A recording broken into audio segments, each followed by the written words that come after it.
नमस्कार दोस्तों, आज अपन बात करने वाले हैं क्रिसमस डे के बारे में। और क्रिसमस डे के बारे में बहुत से फैक्ट आज अपन जानेंगे, तो जुड़े रहिएगा अंत तक। सबसे पहले बात करते हैं कि क्रिसमस डे 25 दिसंबर को क्यों मनाया जाता है।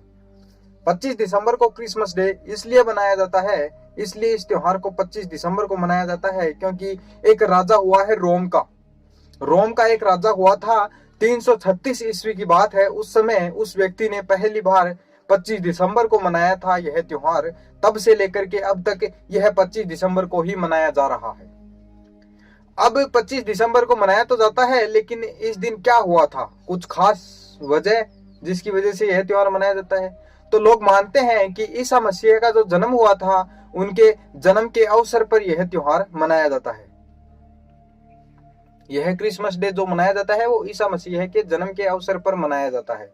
लेकिन कुछ लोग यह भी मानते हैं, जैसे कि बाइबल के अंदर अगर अपन देखेंगे तो हमें पता चलेगा कि 25 दिसंबर का कोई उल्लेख नहीं मिलता है हमें, लेकिन फिर भी लोग 25 दिसंबर को इसीलिए मनाते हैं। एक डेट फिक्स कर ली है लोगों ने, अपने मन में बैठा लिया है कि 25 दिसंबर को ही अपन क्रिसमस डे बनाएंगे। ईसा मसीह के जन्म का जो अवसर है, जन्म का जो त्योहार है, वो 25 दिसंबर को मनाते हैं। लेकिन इस डेट का कोई भी उल्लेख बाइबल में नहीं मिलता है, और न ही यह कोई निश्चित डेट है जिस दिन ईसा मसीह का जन्म हुआ था। इस दिन ईसा मसीह का जन्म नहीं हुआ था, बस लोगों की मान्यता है और लोग इस दिन क्रिसमस डे मनाते हैं। सबसे पहले 336 ईस्वी में रोम के राजा के द्वारा मनाया गया था, और उस समय जो पादरी लोग थे उन्होंने निश्चित किया कि हम 25 दिसंबर को ही मनाएंगे। और इससे पहले सूरज की बात कर लेते हैं। कुछ लोग, इसी धर्म के बहुत से लोग ऐसे मानते थे कि इस दिन सूर्य का जन्म हुआ था, इसलिए इस दिन को ही निश्चय करते हैं कि इस दिन को ही अपन मनाएंगे, क्योंकि इस दिन सूर्य का जन्म हुआ था और इसी दिन ईसा मसीह का जन्म हुआ था। लोग मानते हैं और इनको पूजते हैं। इनकी पूजा आराधना जो भी करते हैं वो सब 25 दिसंबर को ही करते हैं, और इसको त्योहार के रूप में आज तो पूरी दुनिया मना रही है। अब पूरी दुनिया का नाम आ गया तो पूरी दुनिया की बात कर लेते हैं, कहां पर क्या क्या मनाया जाता है। जर्मनी की बात कर लेते हैं, और कुछ अन्य देशों के अंदर 24 दिसंबर को शाम के समय, या फिर कहें रात के समय, 24 दिसंबर को रात के समय में यह त्योहार मनाया जाता है। लेकिन कुछ देशों की बात करें तो यह देश ब्रिटेन और राष्ट्रमंडल जो देश हैं उनमें 26 दिसंबर को क्रिसमस डे मनाया जाता है। और क्रिसमस डे नहीं बल्कि वहां पर बॉक्सिंग डे के रूप में मनाया जाता है। ब्रिटेन और राष्ट्रमंडल देश बॉक्सिंग डे के रूप में मनाते हैं, और हमारे कुछ कैथोलिक देश हैं वो देश इसे सेंट स्टीफन्स डे के रूप में मनाते हैं। तो ऐसा हमें देखने को मिलता है पूरी दुनिया में। कुछ लोग 24 दिसंबर को मनाते हैं, कुछ लोग 26 दिसंबर को मनाते हैं, और कुछ लोग 25 दिसंबर को मनाते हैं।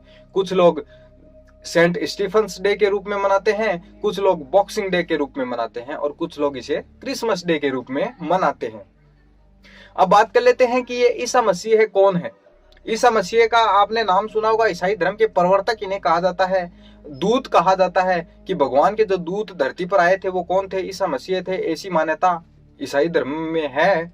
और ईसा मसीह की माता का नाम तो मरियम था और पिताजी का नाम यूसुफ था।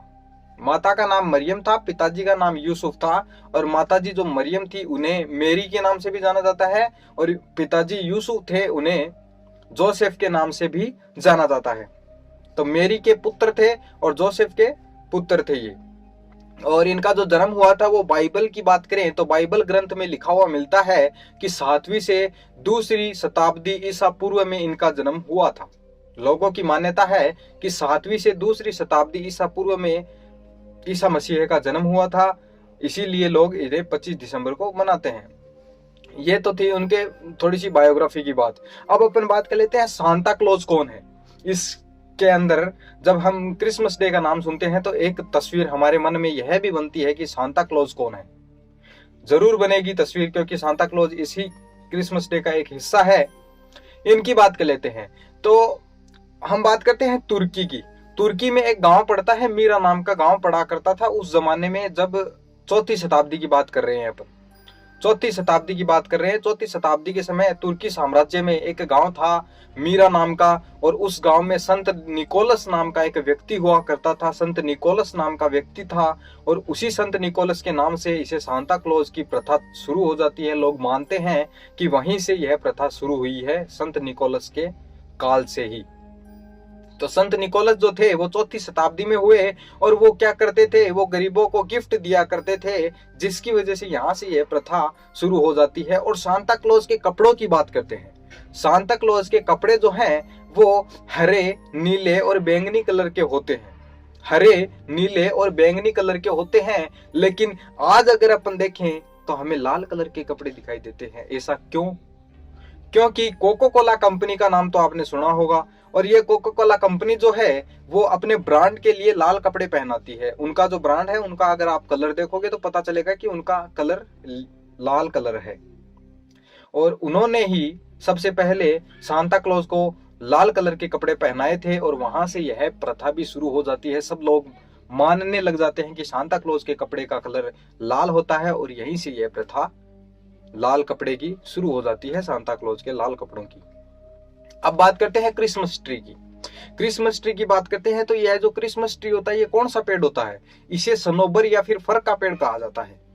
क्रिसमस ट्री को सनोबर या फर का पेड़ कहा जाता है, और इसे सबसे पहली बार सजाने का जो काम किया था वो बोनीफेंटा टूयो नाम का एक अंग्रेज व्यक्ति था।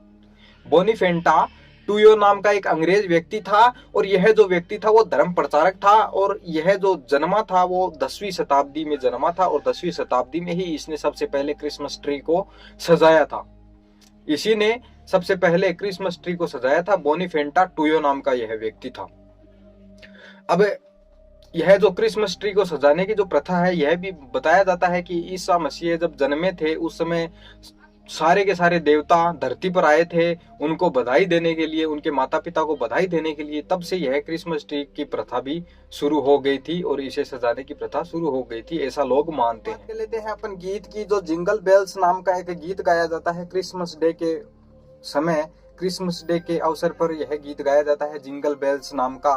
और यह जो गीत है वो 1857 में लिखा गया था, और जिस व्यक्ति ने यह गीत गाया था उस व्यक्ति का नाम है James Lord Pierpont. James Lord Pierpont नाम का एक व्यक्ति था, 1857 में उसने ही यह गीत लिखा और गाया।